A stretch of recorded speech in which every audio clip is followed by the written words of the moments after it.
Hi everyone, this is your Monday lecture for week 3 of Bu110, Introduction to Business Education. First off, let's go over the assignments for week 3. You can see you're going to be reading chapter 7 in Mindset, chapter 7 and 8 in New Beginnings, and pages 3 to 18, 72 to 73, and sections R and MLA in your writer's reference.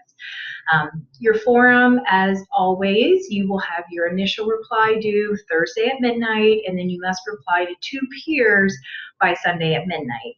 This week, you do have a mindset response question. The prompt is listed in Moodle. That's going to be due Sunday at midnight.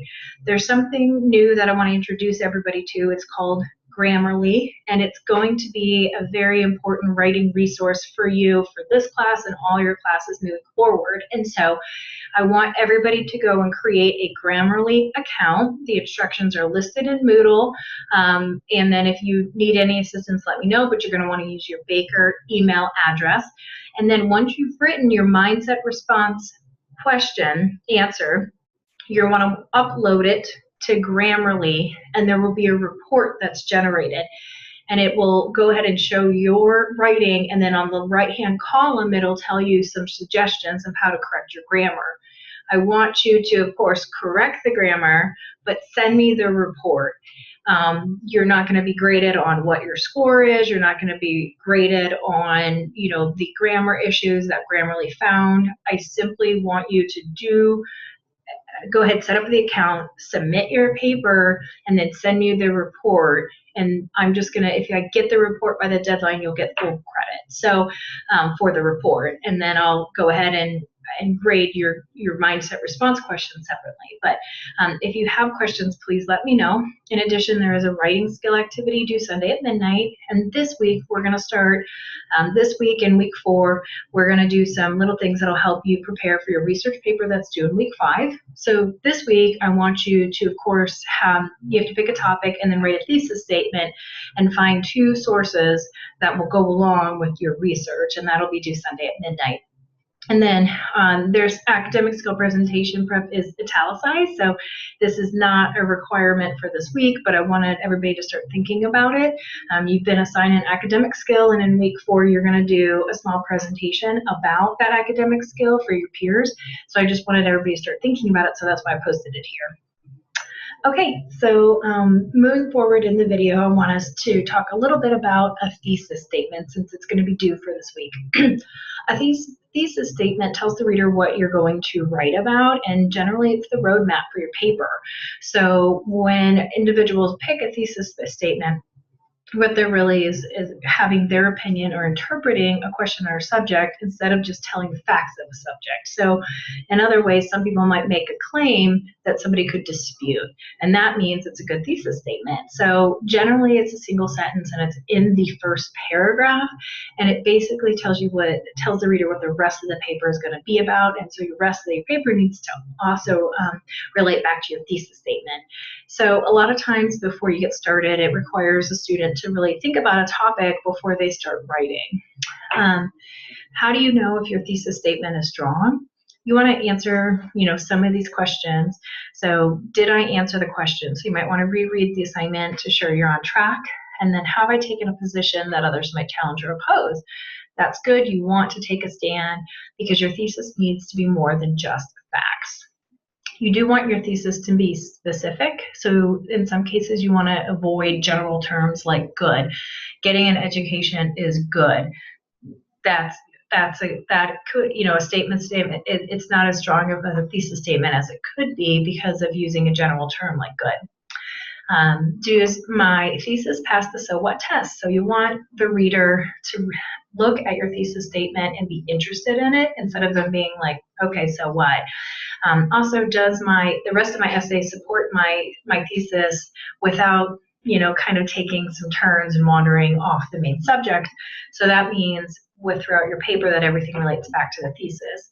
And then does my thesis pass the how and why test? So you don't want your reader to ask how or why. You want to make sure that your thesis is complete. So I know a thesis statement might be new to some of y'all. There are additional resources in Moodle that you can look through if you want a little bit more of a foundation before you tap into writing your thesis statement. I did also want to mention that I am here to help you. So if you have a thesis statement and you want to send it to me before the deadline, I may be able to look at it and let you know if you're on the right track. Quickly, the next section is just as we get into researching for your paper, just want to caution everybody to avoid plagiarism, and here's some helpful tips of how to avoid plagiarism. One is you want to keep track of your sources. So if you're taking notes, you want to remember that the notes came from this source and then those notes came from that source, and keep them separate. Also, you want to make sure you understand the context of the paragraph, of the paper, of the essay before you go and cite it in your paper. That's very important. Also, plan ahead. Research could take a little bit of time. So for this research paper, we're going to start working on it a couple weeks in advance. But moving forward in other classes, you want to make sure that you don't let your research, you don't want to wait to do your research for the last minute. One helpful tip is to not copy and paste information from resources. It's too easy to go ahead and take those words as your own to the paper. And so if you go ahead and summarize and paraphrase versus cutting and pasting the text, then that can help you make sure that you're avoiding plagiarism. Also, too, a lot of times when you're taking notes, you may want to add a citation as soon as you write those notes, just so that you have it there. If you are going to quote, meaning direct quote, make sure you're looking at it and doing it accurately. And then just know if you're using a direct quote, if you're paraphrasing, if you're summarizing, that means you must have an in-text citation, and an in-text citation has the author's name, the page number, and then end parentheses, and then period. And then, of course, if you ever use a source, then you always need to include a works cited page. If it's one source, it's works cited. If it's multiple sources, it's works cited. So that's just a little quick reminder. And again, there's lots of information in Moodle to help build that foundation a little bit stronger.